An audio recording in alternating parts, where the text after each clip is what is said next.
I was so busy at the training and then traveling afterwards that I'm finally home, and this is the first chance I've had to do the day 3 recap of what I learned at the Silva method when I took it with Ken Cassia. I've been saying Cassia, but I think it's actually Cassia. And I wanted to recap what you learn at the Silva method. Now, this does not replace the course in any form, and also it doesn't replace the book, because there's things that you learn in person that you don't learn from the book. Also, the energy of all the people there elevate the meditations and elevate your intuition. So there's something to be said for attending an in-person workshop. I will be going back. Actually, I had one of the bonuses, well, actually a couple of the bonuses. One bonus that you get when taking it, and I didn't know this until the end, is that you get a free long relaxed meditation by Ken, so you can do that every day for 90 days, and you get a free 30-minute consultation with him. And so I had that with him 2 days ago. Fantastic. And he's really helped me focus on what I want, because I was thinking of certain paths and goals that I wanted to take my business in, and he put some light on it, and he said, what you really want to do is focus on the end result. And I've known this, but I thought that was the end result. No, that wasn't the end result. He helped focus the end result for me. So stay tuned, as I will be sharing those on posts separate from this live.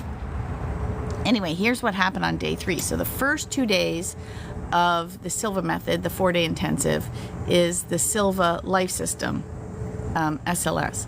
And the second 2 days, so the day 3 and 4, are SIS, Silva intuition system. So first you learn how the system works, and then you start to hone in on your meditation. So one day builds upon the next, and everything culminates with really tapping into your intuition and doing case studies, which I will explain on the next video. So the first thing he wanted to highlight was we need to watch our inner dialogue. This we all know.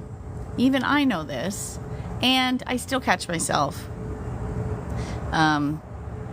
chit-chattering away down a negative path, because it's how we're wired as humans, because we're survivalists, and it's one way to do that. And that's a little more comfortable. Why am I leaning off into the chair? He highly recommends The Biology of Belief by Bruce Lipton. I've read it. It's fantastic. And did you know, if you follow Hay House, I believe it's a Hay House book. If you follow Hay House, they're always having sales and specials. Sometimes you can get their books for $1.99, sometimes 99 cents, sometimes half price, and free shipping, free ebooks, all kinds of stuff. So take go sign up for the free Hay House emails, and that's how I got that book. He did a brief review of days 1 and 2 because he wanted to reinforce what he had taught for the first 2 days before starting into day 3.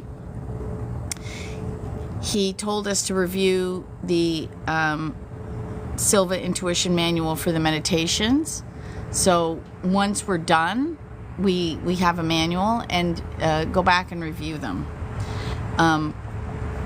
There were 3 meditations in the morning, including the long relax and Holoviewing and mirror of the mind,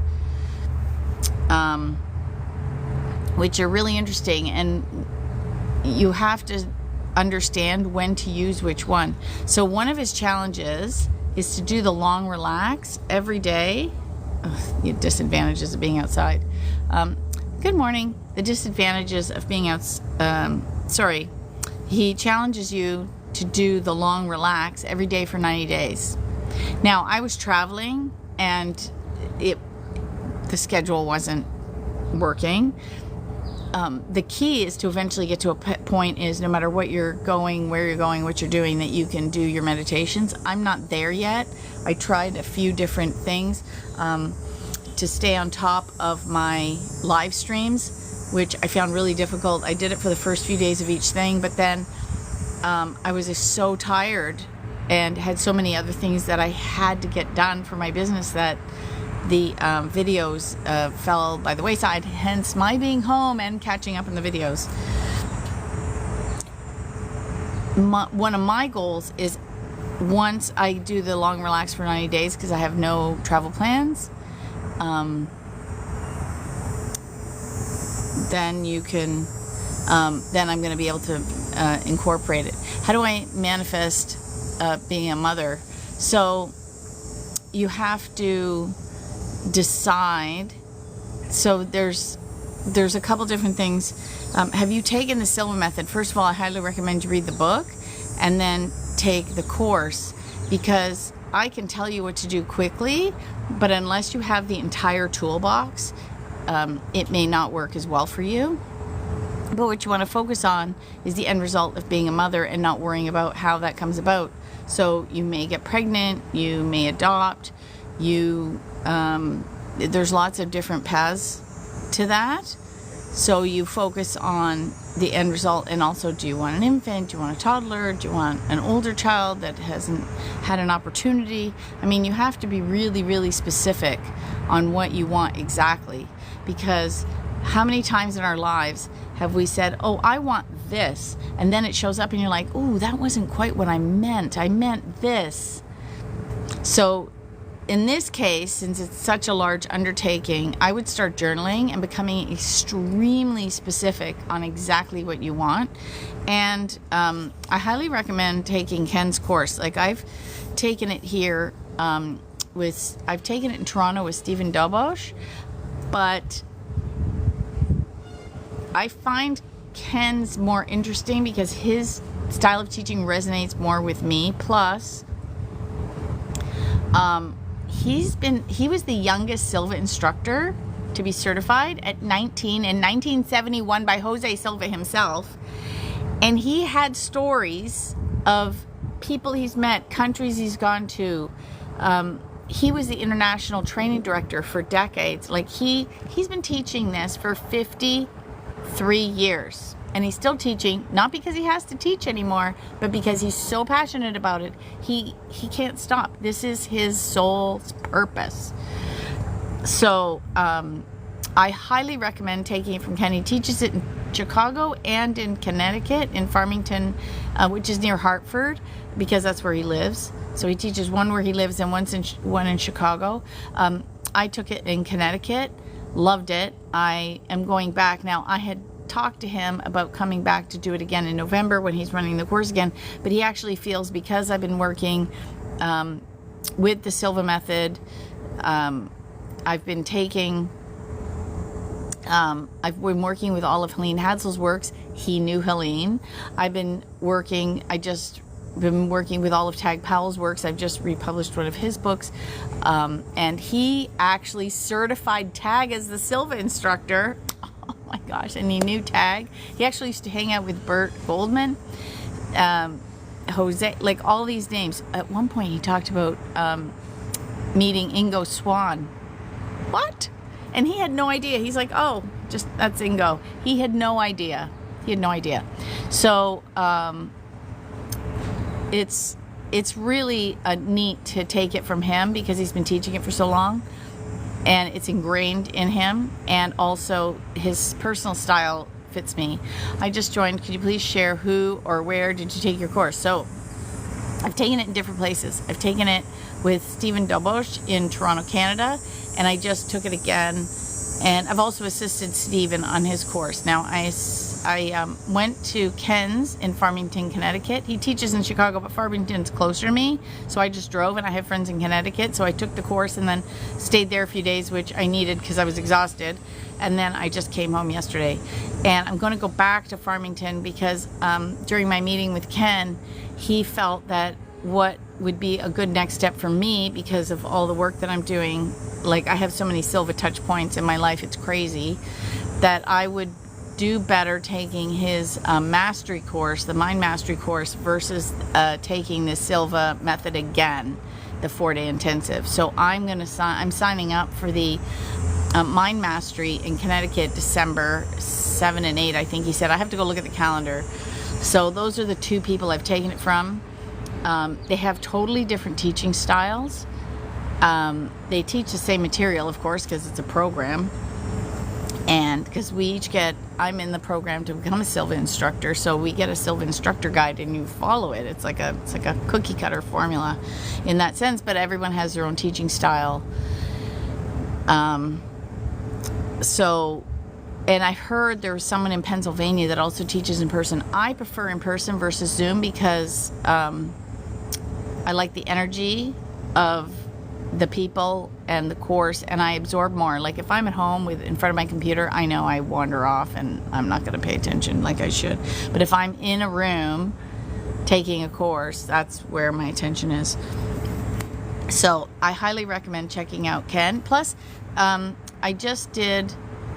I've got to do some blogging. I haven't had time to blog. I was planning to do videos, so I've done videos, and I'm also going to blog all of the days and restructure this. I'm going to have links, but you can check him out on YouTube. He's got tons of free videos on YouTube. He likes LinkedIn and he likes Facebook. I've also heard there's someone in Pennsylvania that does it in person. I haven't investigated that. I would like to take it again with someone else. Like, because I'm in the process, I would like to take different teachers so I see all the different styles so that I can better hone my own style. That's just me. But if I had to pick one person, hello Ken, who's been teaching since 1971. And then he did share a few stories about Helene and how she would get the whole family involved in entering giveaways and how many entries they used to mail in. And he said, I find this interesting because I didn't even think of this. Creativity and intuition come from the same place. And I need the creativity because I write books, and the creativity of structuring them, and the creativity of sharing them, and the creativity of videos and publishing, and it's all creativity. And it's my intuition, and for some reason I never put two and two together.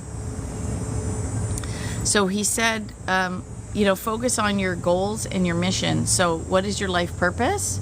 What is your connection to source? And how do you enhance your intuition? So that's what he was working on in the next 2 days. He also hung out with Dr. Andrew Weil. He had him speak at one of his events for free when one of his books came out. And he showed a current picture of Dr. Andrew Weil. And he said, well, when it was a long time ago, he said he had all of his hair and it was much darker. Anyway, he talked about the benefits of using your intuition for tapping into different things. So you can get to your passion, you can get to your joy, you can make wiser decisions, you can solve and prevent problems, and you can enhance your luck. Well, that perked my ears up because I don't just wear the Words for Winning publishing crown. I'm also the contest queen, and I teach people how to find, organize, enter, and win sweepstakes, contests, and giveaways. I wear it. And plus, I also, as Idea Majesty, I'm a sweepstakes marketer, and I help companies with their promotions. So, yeah, I'm busy.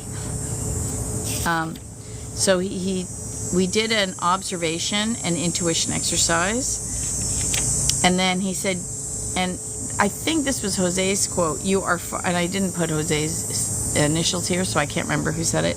You are far more than what you realize. Yes, 100%. And then we did a 2-minute open eye intuition exercise, which is interesting because we're so used to closing our eyes when we meditate. He said the idea is that you eventually want to get to the point where you can be in the flow anytime. So I wrote this down now. It doesn't make any sense right now. By camera, whole brain.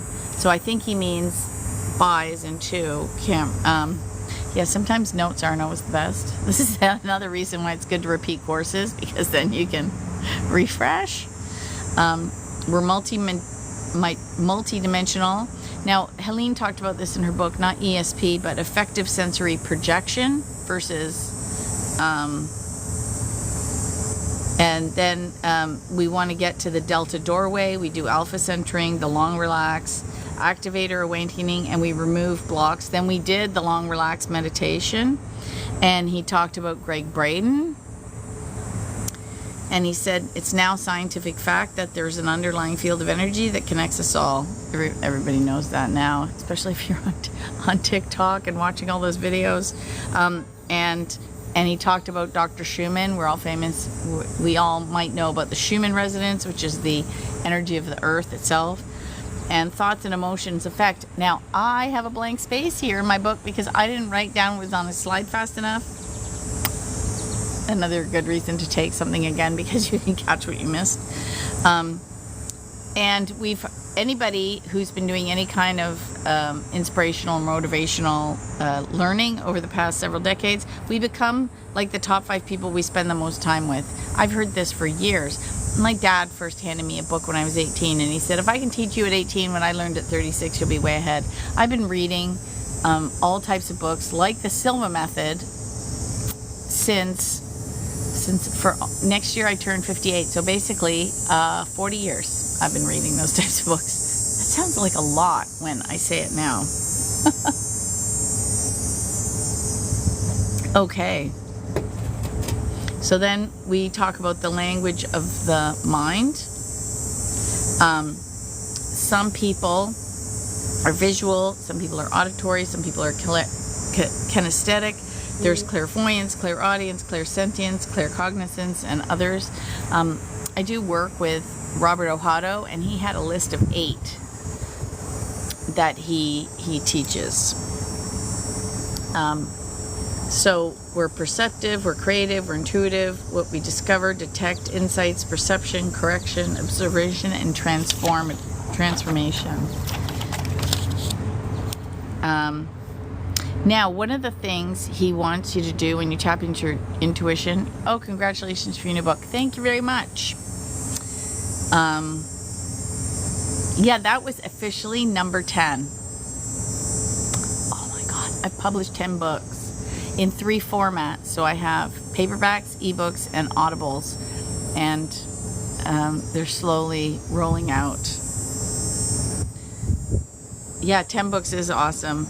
So I should have, I don't know, maybe my next one that I'm finishing is Prizes Everywhere. So that'll be out, I'm hoping, for the end of September, October. Now, this is interesting about your intuition. The quicker you are, the more accurate you are, the better you are. Because the intuition's super quick. The minute you start lingering and taking time, that's your logic taking over, your mind stepping in. No. So your mind doesn't have the time to interfere. So how many times have you had an instant insight and then you've mulled over it and talked over it and got yourself out of it? He said, you were like a droplet of source energy. Now, I remember reading this in Seed of the Soul by Dr. Gary Zukav, where he talked about we're like a cup taken out of the ocean. We're still the ocean, but the vessel is like you this lifetime, and then when you go back to source energy, it's like you get poured back in the ocean. It's kind of cool. Oh, decision paralysis. Yes, it's quick. You might like the Silva Method. Go find Ken's videos to start so you can get a sense of his teaching style. Also Stephen Dobos, Dobos, has a YouTube channel. So go and find both their videos, see whose style you like, and just start tapping into your intuition. You want to get into the flow state. And he said there was a neurological phenomenon documented by, now I wrote this name down, it's long, I believe it's Polish, Mihaly, oh my God, Csikszentmihalyi. I have no idea. And he talked about, because where he lives, he talked about how the Catskills, I bet, I get so excited and then stop. Why? Oh, yes, Dobos, that's it. Look up Stephen Dobos. And Ken Coscia, Coscia. And he said, you remember the movie Dirty Dancing, and they were in the Catskills, and they were super popular. These resorts, these camping resorts with cabins and things, were very popular in the 50s and 60s. So a lot of them closed, or some became ashrams all around him. And then he told a story of coincidence and a near drowning, which was amazing. And he's extremely faith-based, he said. He's not religious, he's faith-based, and he's only that way because of the experience he's had over the last 50 years. And then he talked about holoviewing. He highly recommended this might be for you. When you have a decision, go see what you can find online about the holoviewing technique, or take the Silva course or read the Silva method book. Because he says when you need an answer, if you don't know which way to go and you need an answer from higher intelligence, which is what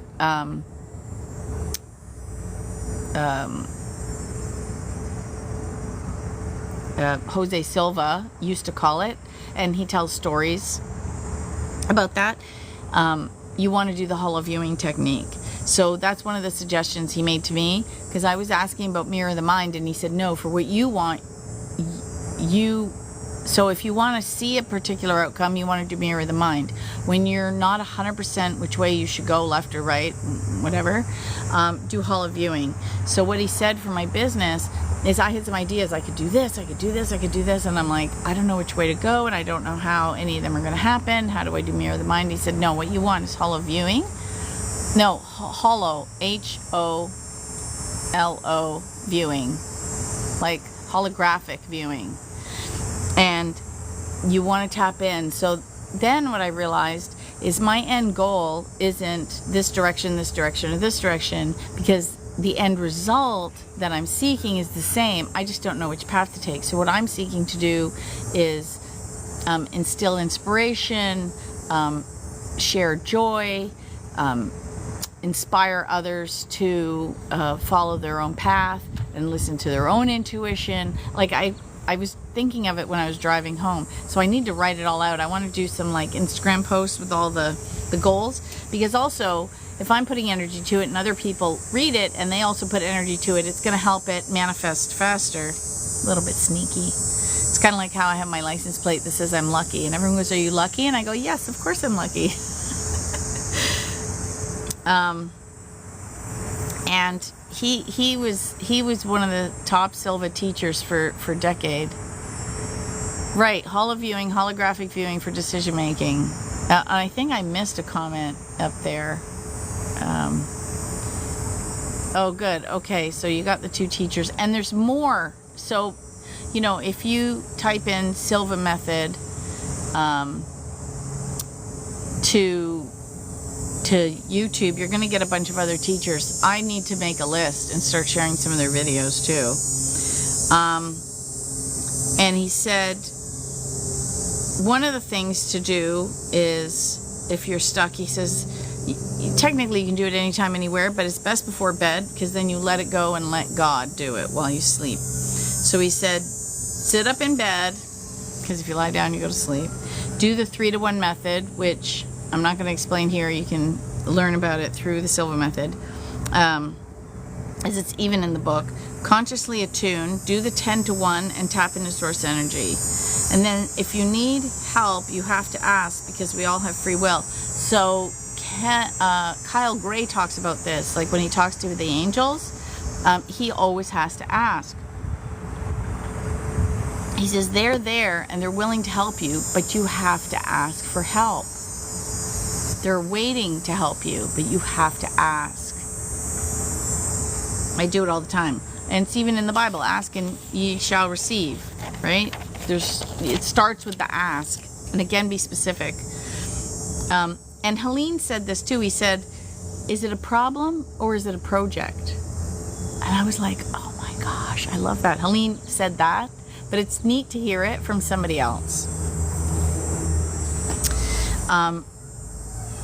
And what you want to do when you're envisioning it is you want it to be a bright 3D solution, like whole and complete, one you could actually step into. So what drives you and why is it important, right? Because, and Simon Sinek, I believe is how you pronounce his last name, wrote a book. It's about the why. right? It always comes down to why. Why is what drives you. So intention with the end result, and you're going to get your outcome.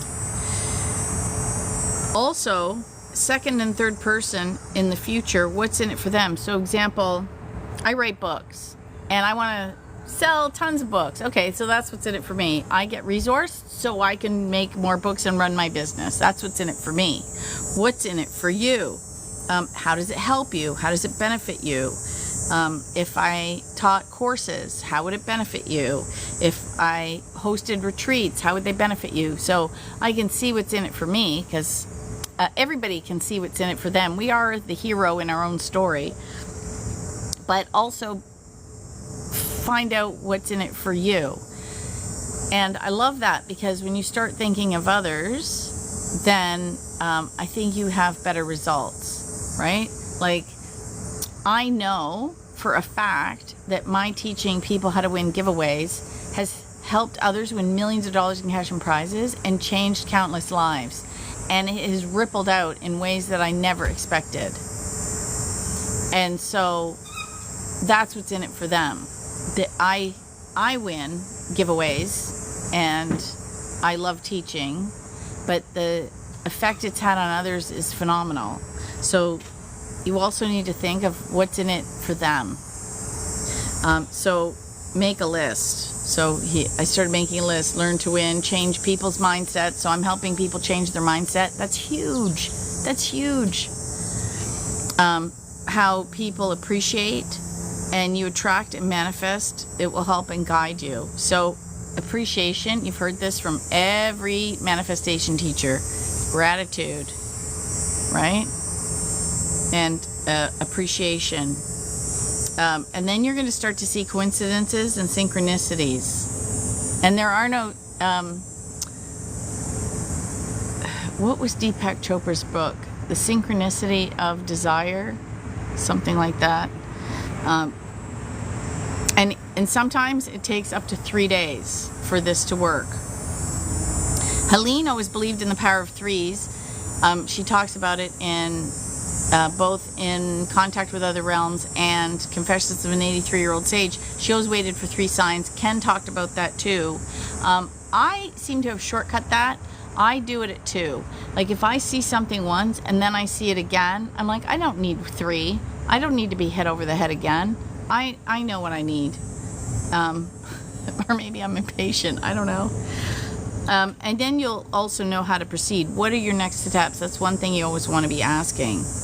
And he talked about Joe Polish and the Genius Network. I have not had time to Google it. And he talked about anything that shifts your life is an SGE, a significant growth experience. And we've had those, and sometimes they suck. He also talked about astral projection with Dr. Alfred Cannon and Dr. Rhine. And then in the 70s, he talked about remote viewing, with Ingo Swann. I was like, what? And if you go to my YouTube channel, I have an interview with Helene Hansel, and she talked about how she did remote viewing and astral projection. So he hung out with Ingo Swann. Crazy. Intuition, subjective points of reference, and you get feedback. He actually also taught a course at one point called, Ken also taught a course at one point called Intuition in You. And Bob Stone, so there was one of Jose's right-hand men was Robert Stone, and Dennis Stone is his son, and he's been helping reintroduce all of Jose's books back to the market, because at one point they did go out of print.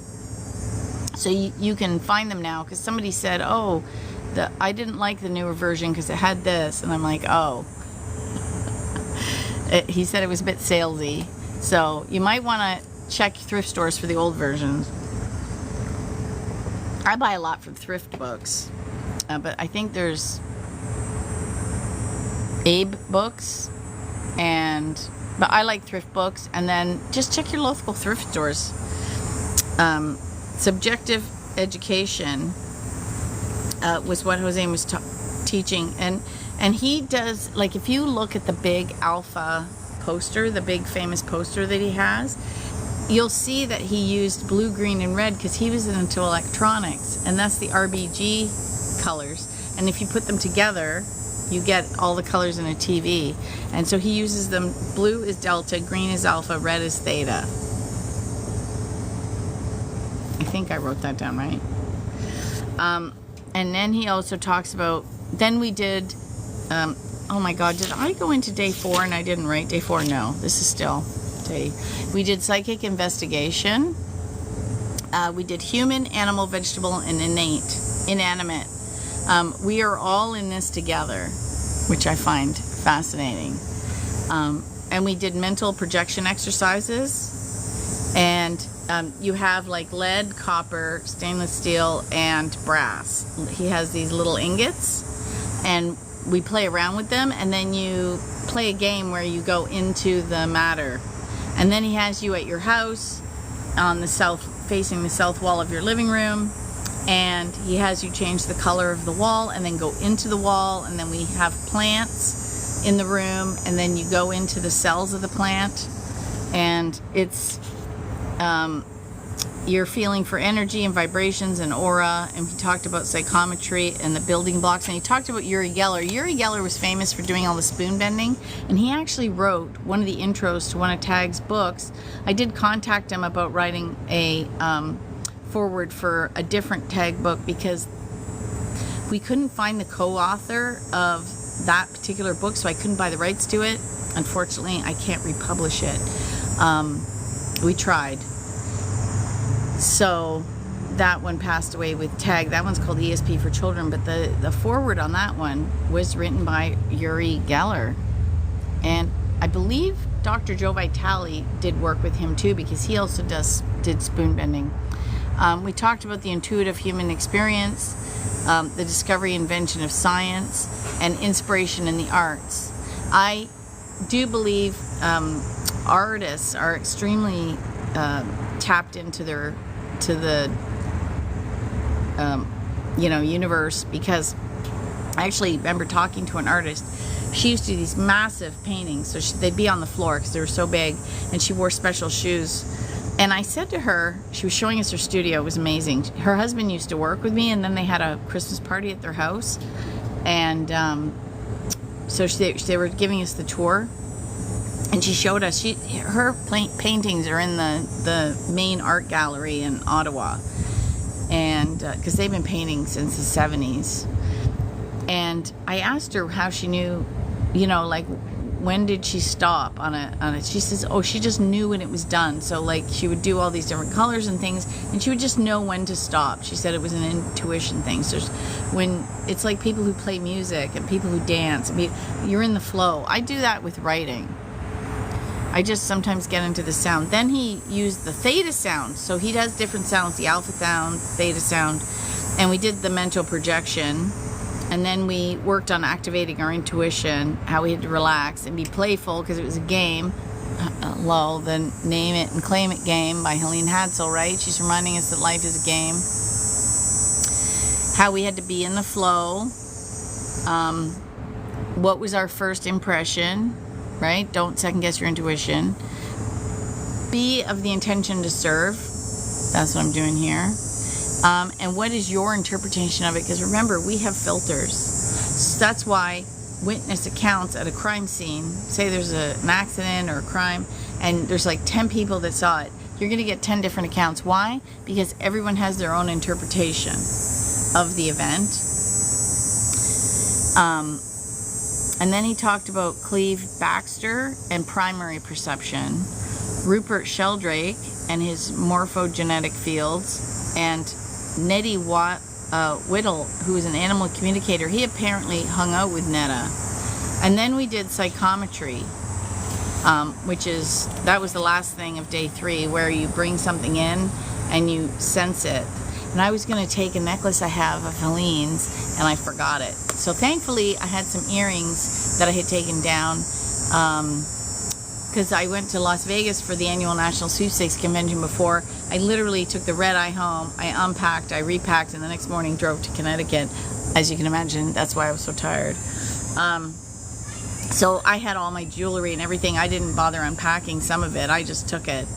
And so I had my fancy jewelry from when we were going out on the town in Vegas, and I had a pair of earrings that used to be my mother's, so I used those. And it was interesting because the woman I was paired up with, she's like, "Oh, daughter, I see these were," she knew there was a daughter connection, but she thought I gave them to my mom, but it was actually my mom that gave them to me. So she was so close. But we're never 100%. And that was the end of day 3. And it was quite exciting. So sometimes in the evening we'd go out. There was a couple of nights I just went to my room and hunkered down, because I had gone to one of the ways that I save money and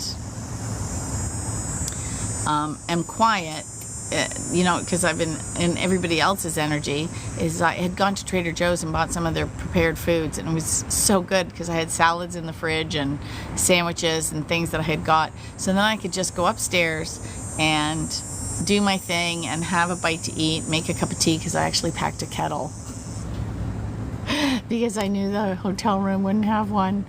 And I can make a nice hot cup of tea.